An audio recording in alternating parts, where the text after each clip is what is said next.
The new skin dropped at midnight. Players across the world were hyped to get their hands on it. Asterisk the Phantom. Asterisk, it was a limited time skin that came with its own set of challenges. The skin was sleek and haunting, with a dark, shadowy form that seemed to flicker like a glitch and hollow, glowing eyes that pierced through the darkness. Ethan was one of the first to buy it. He had been saving up his V-Bucks for weeks, and now that he finally had the Phantom, he couldn't wait to show it off in a match. He equipped the skin and jumped into a solo game. The moment he landed, Ethan noticed something was off. The usually vibrant colors of the map were muted, the skies darker than usual. There was no background music, just an eerie silence that made the hairs on the back of his neck stand up.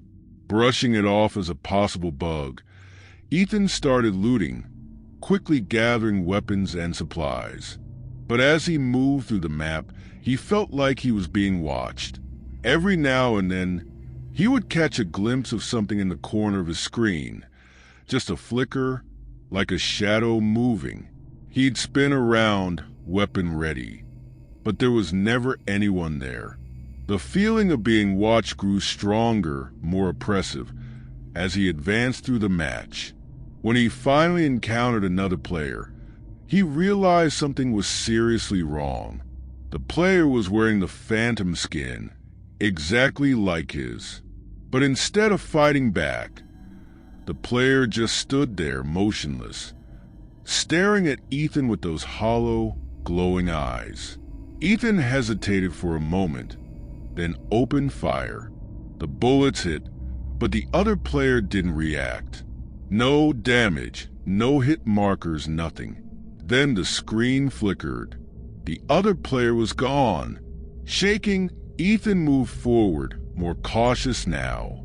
The map felt wrong.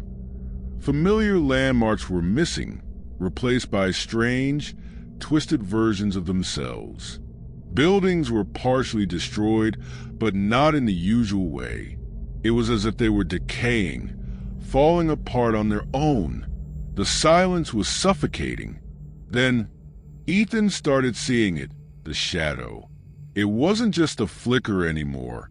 It was a dark figure, always just at the edge of his vision, moving in the same direction he was, but never getting closer. He tried to ignore it, but the more he played, the more persistent it became. It was almost like it was following him. The circle shrank, pushing him toward the center of the map. Ethan's hands were sweating, his heart racing. He was one of the last players left. But every time he encountered someone, they were all the same, wearing the Phantom skin, standing still, staring with those empty eyes. And every time, they would disappear as soon as he fired. He reached the final circle, but there was no one else left. Just him and the shadow. The game glitched again. The map disappeared, replaced by an empty void. The only thing left was the shadow, now standing directly in front of him. It was no longer at the edge of his vision. It was here. The figure was identical to Ethan's character, wearing the same Phantom skin. But there was something wrong. Its movements were off, jerky, like a broken puppet. Slowly, it raised its weapon and pointed it at Ethan. Ethan tried to move, but his controls were unresponsive. He couldn't do anything but watch as the shadow pulled the trigger. His screen went black, but instead of the elimination screen, a message appeared. "You are the skin now." Ethan sat there, staring at the screen, his mind racing.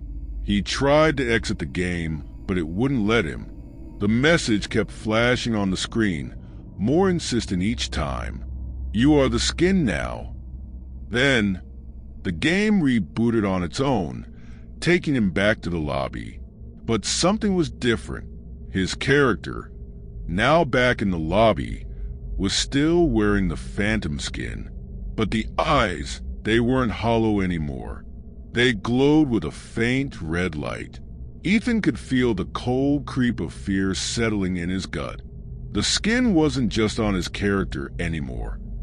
It felt like it was on him, like something had wrapped itself around his mind. The screen flickered again, and for just a split second, Ethan saw his own reflection in the screen, but the eyes staring back at him weren't his. They were hollow, glowing red, and the whisper in his headset, cold and clear, said, "You are the skin now.